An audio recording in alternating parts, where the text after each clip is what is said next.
मित्रहरू तपाईलाई हाम्रो युट्युब च्यानलमा स्वागत गर्न चाहन्छु। वन रक्षकको नमुना सेट 21 लिएर आएका छौँ। एजुकेसन नोटिस आरएस युट्युब च्यानलमा म छु तपाईको आवाजमा ऋषि सापकोटा। तपाईले मलाई फेसबुकमा पनि फ्रेन्ड रिक्वेस्ट पठाएर आफ्नो समस्याहरू चाहिँ राख्न सक्नुहुनेछ जुनसुकै क्षेत्रको।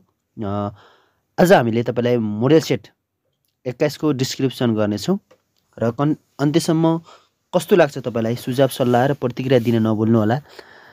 र तपाईले फिजिकल दिइसक्नु भएको छ कि नै, के कस्तो गर्नु भएको छ, फिजिकल कटाउनु भएको नै, सम्पूर्ण जानकारी चाहिँ मलाई कमेन्ट बक्समा राखिदिनको लागि अनुरोध गर्न चाहन्छु। र यो भिडियोलाई मिनिमम 500 लाइक पुर्याइदिनको लागि म तपाईप्रति आभारी हुने थिएँ। तपाईले लाइक गर्दा मलाई फाइदा हुन्छ र तपाईको कमेन्ट अनुसार तपाईलाई केही जिज्ञासा छन् भने म तपाईको जिज्ञासा मेटाउने प्रयास गर्नेछु। र आज हामी सुरु गर्छौँ वन रक्षक नमुना सेट 21 यसरी। वन ऐन 2049 अनुसार बासिया ल्याटिफोलिया मौवा तराई वनस्पतिको कुन भागको जडीबुटी प्रयोगका लागि राजस्व निर्धारण गरिएको छ? 1 मा बोक्रा, काठ, फूल र मुना, जरा र गानो। 1 को सही अनुसार चाहिँ सी फूल र मुना चाहिँ प्रयोग गरिएको छ। बासिया ल्याटिफोलिया भन्ने वनस्पतिको चाहिँ फूल र मुना चाहिँ प्रयोगमा आइसकेको छ है। यो जडीबुटीको लागि चाहिँ फूल र मुना प्रयोग हुन्छ। साखुको वास्तविक नाम के हो? साखुको वास्तविक नाम के हो? अप्सनहरुमा छ सोरे रोबुस्टा, ग्राभेलिया रोबुस्टा, मेक्सिया सिलिया रोबुस्टा, इस्सेलिया चेरा ओलियोस। 2 को सही अनुसार चाहिँ ए हो सोरे रोबुस्टा। लोकालिटी याक्टर भन्नाले के बुझिन्छ? माटोको पीएच, माटोभित्रको बाष्प, फ्रस्ट, माथिका सबै भनेको छ। 3 को सही अनुसार डी माथिका सबै। कृत्रिम पुनः साधन भन्नाले के बुझिन्छ? बिउ रोप्ने, वृक्षारोपण गर्ने, दुवै ए र बी ठिक भनेको छ। 4 को सही अनुसार चाहिँ सी हो, दुवै ए र बी ठिक। हामी 5औं प्रश्नमा रहेका छौँ। उच्चतम विष क्षमता भएको रुख हो एकदमै इम्पोर्टेन्ट प्रश्न। खैर, बडर, साल, निमारो। 5 को सही अनुसार चाहिँ डी निमारो सबैभन्दा बढी उच्च विष क्षमता भएको रुख हो। हामी त्यसै गरी 6औं प्रश्नमा छौँ। एउटा 12 फुट लामो, 3 इन्च चौडा र 4 इन्च मोटा दलिनको आयतन कति हुन्छ भनेको छ। 6 को सही अनुसार चाहिँ ए 1 क्युबिक फिट हुन्छ। त्यसै गरी हामी 7औं प्रश्नमा छ एमएआई भनेको के हो? 1 वर्षको वृद्धि, धेरै वर्षको औसत वृद्धि, 278 क्युबिक मिटर, माथिका सबै भनेको छ। 7 को सही अनुसार धेरै वर्षको औसत वृद्धिलाई एमएआई भनिन्छ। कुनै प्रश्नहरू मिस्टेक हुन सक्छन् है उत्तर कुञ्जिकासँग र तपाईले सच्याइ दिनको लागि म अनुरोध गर्न चाहन्छु कमेन्ट बक्समा है। नेपालको पछिल्लो वन स्रोत सर्वेक्षण मुताबिक नेपालमा कति प्रतिशत वन रहेको छ? करिब 45%, करिब 43%, करिब 42%, करिब 40%। 8 को सही अनुसार डी करिब 40% भन्छ। 44 पोइन्ट कति प्रतिशत पनि छ नेपालको मुताबिक। नेपालमा कति प्रतिशत भन्दा 40%। नेपालको वन क्षेत्र कति छ भने 44%। 44 कति छ है। 12 फिट गोलाइ भएको 6 फिट लामो गोलियाको कति आयतन हुन्छ? 9 को सही अनुसार चाहिँ सी छ 54 घन फिट। नेपालको कुल क्षेत्रफल कति छ? नेपालको कुल क्षेत्रफल कति छ? 1,49,181, 1,47,181 वर्ग किलोमिटर, 1,49,282, 1,48,181 वर्ग किलोमिटर छ। यसको सही अनुसार चाहिँ तपाईले कमेन्ट गर्नुहोला। 1,47,181 वर्ग किलोमिटर बी को एन्सर चाहिँ सही हो है। डाइरेक्ट कुरा गर्दा बी को सही हो। तर अब नेपालको लिम्पियाधुरा कालापानीहरू चाहिँ नेपालले आफ्नो सार्वजनिक गरिसकेपछि क्षेत्रफल बढेको छ है। क्षेत्रफल बढिसकेपछि त्यसको क्षेत्र चाहिँ 1,47,516 हो, वर्ग किलोमिटर हो। त्यो पनि याद गर्नु होला। नयाँ नेपालको नक्साको बारेमा आउँछ, जुन चुच्चे नक्साको क्षेत्रफल तपाईँले जान्नुपर्ने हुन्छ है। कम्पासले वन क्षेत्रमा ददत नाप्ने काम गर्दछ। रुखको उचाइ, रुखको व्यास, गोलाइ, तेस्रो कोण 11 को सही एन्सर डी तेस्रो कोण। कम्पासले चाहिँ कोण नाप्ने हो जैदेखुकै है, त्यो त सजिलो कुरा तपाईँलाई पनि थाहा छ। नेपालको चुरे क्षेत्रमा मोटामोटी हिसाबले कति प्रतिशत भूभाग वन क्षेत्र उपलब्ध छ? चुरे क्षेत्र भनेको तपाईँको यो तराईतिर हुन्छ, तराई र पहाडको बिचमा, जस्तो कि दाङ देउखुरीहरू चाहिँ तराई चुरे क्षेत्रमा पर्छ। 12 को सही एन्सर चाहिँ सी 73% चाहिँ चुरे क्षेत्रले चाहिँ ओगटेको छ। फरेस्ट मेन्सुरेसन अन्तर्गत तलको कुन काम पर्दछ? रुख नाप्ने, रुखको उचाइ नाप्ने, डरेलोबाट वन संरक्षण, वनको नक्सा बनाउने, माथिका सबै भनेको छ। 13 को सही एन्सर चाहिँ ए रुखको उचाइ नाप्ने काम गर्छ है। फरेस्ट मेन्सुरेसनले। डरेलोले कम प्रभाव पार्ने प्रजाति कुन रुख हो? सल्लाह, साल, खैर, कदम। 14 को सही एन्सर चाहिँ अब कुन हो तपाईँले चाहिँ कमेन्ट गर्नु होला, सल्लाह हो कि खैर हो। 14 को एन्सर ए अथवा सी कुन हो त्यो चाहिँ कमेन्ट गर्नु होला। यदि तपाईँले गलत एन्सर दिनुभयो भने म तपाईँलाई रिप्लाई दिनेछु। कोलोनिमिटरले ददत नाप्ने काम गर्दछ। रुखको उचाइ, रुखको डायमिटर, गर्थ, कोण। 15 को सही एन्सर डी हो, कोण नाप्छ। तलको उत्पादनहरूमा गैरकाष्ठ वन पैदावार कुन हो? काठ, दाउरा, च्याउ, माथिका सबै। 16 को सही एन्सर डी माथिका सबै। अब हामी 17औं प्रश्नमा छौँ। गैरकाष्ठ वन पैदावार वालेको स्वरूप के हो? कम समयको वृद्धि, साना बिरुवाहरू, चाँडै आय आर्जन, माथिका सबै। 17 को सही एन्सर डी माथिका सबै। 18औं प्रश्नमा छ। नेपालमा डडेलो लाग्नुको मुख्य कारण के हो? नयाँ घाँसका लागि, झासझुस बालेर, बाक्लो पत्कर, माथिका सबै। 18 को सही एन्सर माथिका सबै। गैरकाष्ठ वन पैदावारमा कुन कुन उत्पादन पर्दछन् भनेको छ? चिराइतो, एर्साउमा, जतामसी, माथिका सबै। यो त तपाईँलाई थाहा भएकै कुरा हो। 19 को सही एन्सर डी माथिका सबै। त्यसपछि 20औं प्रश्नमा छौँ। सरकारी वनमा भएको अतिक्रमण हटाउन कुन निकाय जिम्मेवारी हुन्छ? वन तथा भू संरक्षण मन्त्रालय, वन विभाग, जिल्ला वन कार्यालय, नजिक उपभोक्ता समूह। 20 को सही एन्सर सी जिल्ला वन कार्यालय। 21औं प्रश्नमा आइसकेका छौँ। नेपालमा नपाइने जनावर कुन हो? बाघ, गोरिल्ला, हात्ती, गैंडा। नेपालमा नपाइने जनावर कुन हो? 21 को सही एन्सर बी गोरिल्ला चाहिँ नेपालमा पाइन्न भने हो। पाइन्छ कि पाइन्न कमेन्ट गर्नुहोस् है। फेरि नेपालमा अहिलेसम्म कतिवटा पारिस्थितिकीय प्रणाली पहिचान भएको छ? नेपालमा अहिलेसम्म कतिवटा पारिस्थितिकीय प्रणाली पहिचान भएको छ? 200, 118, 128, 138। 22 को सही एन्सर 22 को सही एन्सर 118 एकदमै इम्पोर्टेन्ट प्रश्न हो, आउँछ। नेपालमा संरक्षित वन्यजन्तु कुन हो? हात्ती, बाघ, गैंडा, माथिका सबै। 23 को सही एन्सर हात्ती, बाघ, गैंडा, माथिका सबै। 23 को सही एन्सर डी माथिका सबै।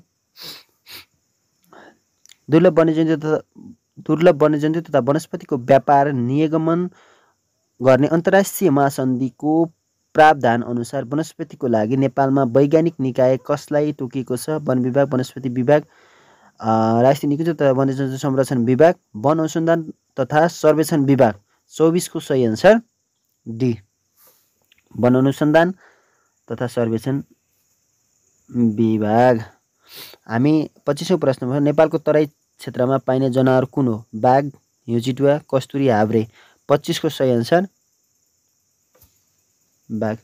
तराई भनेको तपाईँले बाघ तराईमा पाइन्छ भन्नु होला, जस्तै बाँके बर्दिया राष्ट्रिय निकुञ्ज चाहिँ तराईतिरै पाइने हो, तराईतिरै पर्छ होइन। त्यही भएर सजिलो हो एकदमै। 8 क्लासलाई सोध्ने, 8 पढेकोलाई सोध्ने, त्यही भएर एकदम सजिलो सोध्छ, नआत्तिकिन एन्सर दिनु होला। नेपालमा सामुदायिक वनको जननी जिल्ला भनेर कुन जिल्लालाई चिनाउँछ? 26 को छुटेछ। 27 को अप्सनहरू छ काभ्रेपलाञ्चोक, सिन्धुपाल्चोक, नुवाकोट, रसुवा। 27 को सही आन्सर बी सिन्धुपाल्चोक। सामुदायिक वनको जननी भनेर सिन्धुपाल्चोकलाई चिनिन्छ। जुन अब मेलम्ची थाहा पाइसक्नुभयो है, सिन्धुपाल्चोकमा काठमाडौँको छिमेकी जिल्ला। इसी मोडको पुरा रूप के हो? Integrated community initiation of mountain oriented development भनेको छ। International centre of integrated mountain development, international community management of development, not of the above भनेको छ। 26 को सही आन्सर बी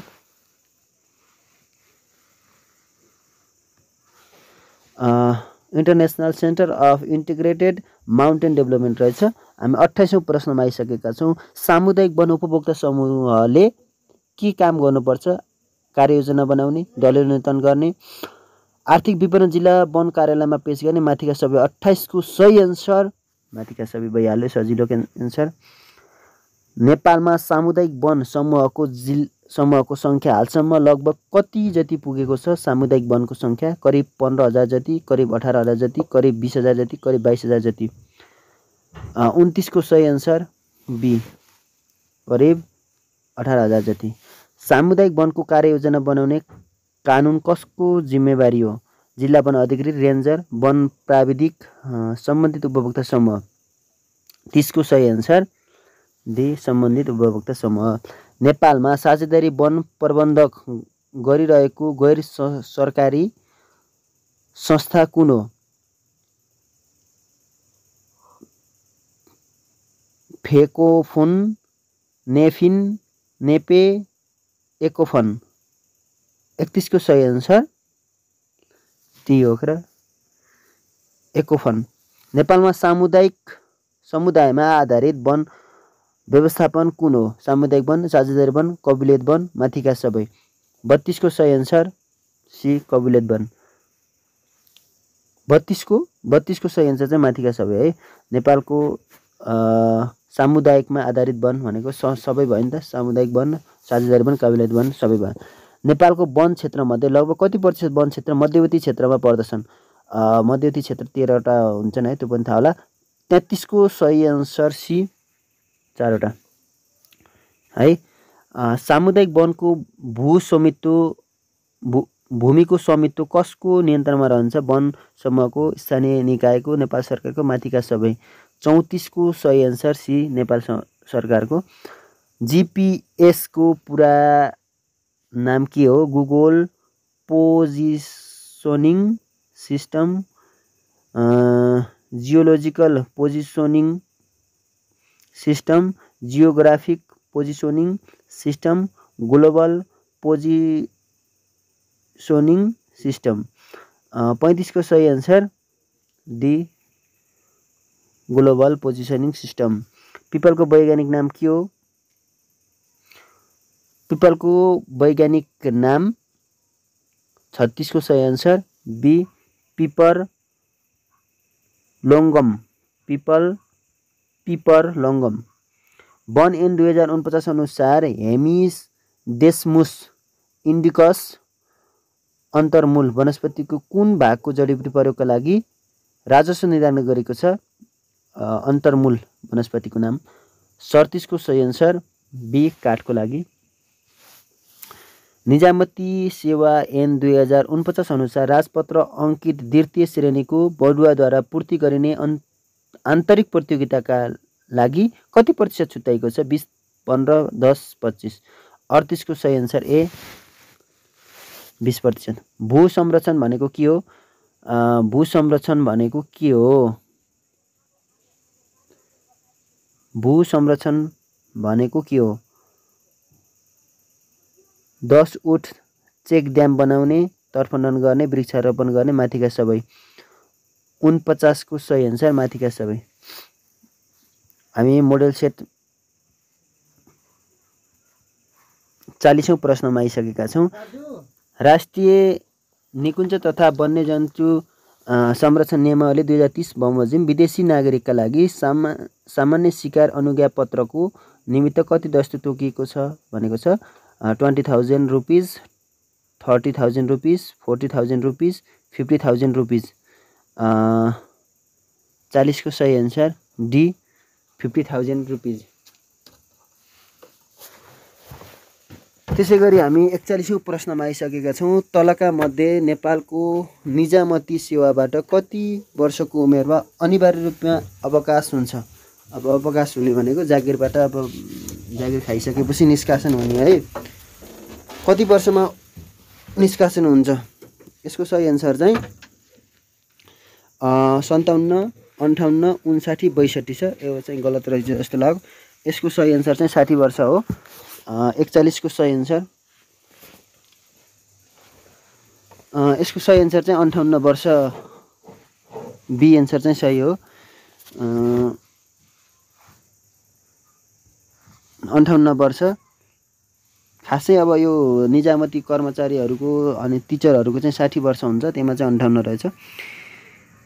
42औं प्रश्नमा छौँ। के भएकोले निजामती सेवामा प्रतिस्पर्धा गर्न पाइँदैन? मजक बिग्रेको, शैक्षिक योग्यता नपुगेको, शारीरिक रूपमा असक्षम, माथिका सबै भइसक्यो। त्यसपछि हामी 43औं प्रश्नमा छौँ। वन ऐन 2049 अनुसार असारे फुल वनस्पतिको कुन भागको जडीबुटी प्रयोगको लागि राजस्व निर्धारण गरेको छ? बोक्रा, काठ, फुल, माथिका कुनै पनि होइन भनेको छ। 43 को सही आन्सर डी माथिका कुनै पनि होइन। माटोको गुण नाप्ने क्रममा पिएच भ्यालु 7 ले के जनाउँछ? क्षारीय अवस्था, अम्लीय अवस्था, तटस्थ अवस्था, माथिका कुनै पनि होइन। 44 को सही आन्सर चाहिँ सी तटस्थ अवस्था। जस्तै पानीको पनि पिएच भ्यालु 7 हुन्छ है। तटस्थ अब यो अम्लीय पनि होइन, क्षारीय पनि होइन भनेर यो सिकाएको। नेपालको वन नीति कुन निकायले बनाउँछ? वन तथा भू संरक्षण मन्त्रालय, वन विभाग, जिल्ला वन कार्यालय, इलाका वन कार्यालय। 45 को सही आन्सर ए वन तथा भू संरक्षण मन्त्रालय। 46औं प्रश्नमा छौँ। नेपालमा चिया बगानको लागि सुहाउँदो बिरुवा के हो भनेको छ? टिक, एकासिया निलोटिका, सिसौँ, क्यासिया, सायामिया। 46 को सही आन्सर चाहिँ सी सिसौँ। सिधा पोलिथिनमा रोप्नको लागि कुन बिउ प्रयोग हुन्छ? सिसौँ, खन्यु, उत्तिस, मसला। 47 को सही आन्सर बी खन्युको बिरुवा चाहिँ खन्युको बिरुवा चाहिँ अब सिधै प्लास्टिकमा पोलिथिनमा हालेर रोप्न मिल्दो रहेछ। एकदम मजाको कुरा। कुसुमको वनस्पति नाम के हो? सोरिया रोबुस्टा, ग्राभेलिया रोबुस्टा, मिकेलिया रोबुस्टा, एसियाचियाल्याई, सियाचियारे, ओसिया। नाम पनि कति अप्ठ्यारो। 48 को सही आन्सर डी। अब पढ्नु होला। 49 को वन ऐन 2049 अनुसार टर्मिनेलिया एर्जोना वृक्षको कुन भागको जडीबुटी प्रयोगको लागि राजस्व निर्धारण गरेको छ? बोक्रा, काठ, फुल, फल। 49 को सही आन्सर ए बोक्रा। मुख्य सिल्गिकल्चर सिस्टम के हो? सपर कटान प्रणाली, सेल्टरवुड प्रणाली, छनौट प्रणाली, माथिका सबै। यसको सही आन्सर। यदि कन्फ्युज छ भने चाहिँ यहाँ उत्तरमाला चाहिँ उत्तर कुन जग्गा छ हेर्नु होला राम्रोसँग है। कुनै मिस्टेक भएका हुनसक्छ। मिस्टेक भएका चाहिँ तपाईँले कमेन्ट गर्नु होला। कुनै टाइपिङ मिस्टेक भएका हुन्छन्। त्यस कारणले आजको लागि चाहिँ हामी यति गर्न चाहन्छौँ। केही जिज्ञासा छन् भने कमेन्ट गर्नु होला। कमेन्ट अनुसार हामी चाहिँ तपाईँको भिडियो पनि बनाउनेछौँ, तपाईँलाई रिप्लाई पनि दिनेछौँ। आवश्यक परेको खण्डमा भिडियो बनाउँछौँ, नत्र सानोतिनो भयो भने हामी युट्युबबाट रिप्लाई दिनेछौँ। थ्याङ्क यू सो मच आजको लागि। केही जिज्ञासा छन् भने कमेन्ट गर्नु होला। धन्यवाद। मित्रहरू, तपाईँ सम्पूर्ण व्यक्तिले फेसबुक चलाउनुहुन्छ, जस्तो कि मैले तपाईँलाई यहाँ फेसबुक देखाइरहेको छु र अर्को तपाईँको लाइट पनि हुनसक्छ। यसमा जानुहोस्। त्यसपछि तपाईँलाई यहाँ सर्च गर्ने ठाउँ आउँछ। सर्च गर्ने ठाउँमा चाहिँ ऋषि सापकोटा SAPKOTA सापकोटा सर्च गर्नुभयो भने तपाईँलाई चाहिँ यस्तो प्रकारको इन्टरफेस खुल्नेछ र जुन तपाईँले यहाँ देख्न सक्नुहुन्छ यो स्क्रिनमा देखेको यो प्रोफाइलमा जानु होला अथवा यसमा जानु होला र तपाईँले फ्रेन्ड रिक्वेस्ट पठाएर SMS गर्नुहोला। सर म युट्युबबाट हो भनेर फ्रेन्ड रिक्वेस्ट पठाउनु भयो भने SMS गर्नुभयो भने तपाईँलाई हामी चाहिँ रिप्लाई दिनेछौँ र कुनै पनि प्रब्लमहरू फेसबुकको माध्यमबाट पनि सल्भ गर्नेछौँ। र मेन तपाईँले के गर्नु होला भने यसमा चाहिँ फ्रेन्ड रिक्वेस्ट अनिवार्य रूपमा पठाउनु होला है। फ्रेन्ड रिक्वेस्ट पठाउनु भयो भने हामी तपाईँलाई सजिलै चाहिँ प्रब्लमहरू सल्भ गरिदिनेछौँ। Thank you so much. अन्त्यसम्म हेर्ने को हुनुहुन्छ कमेन्ट गर्नुहोला।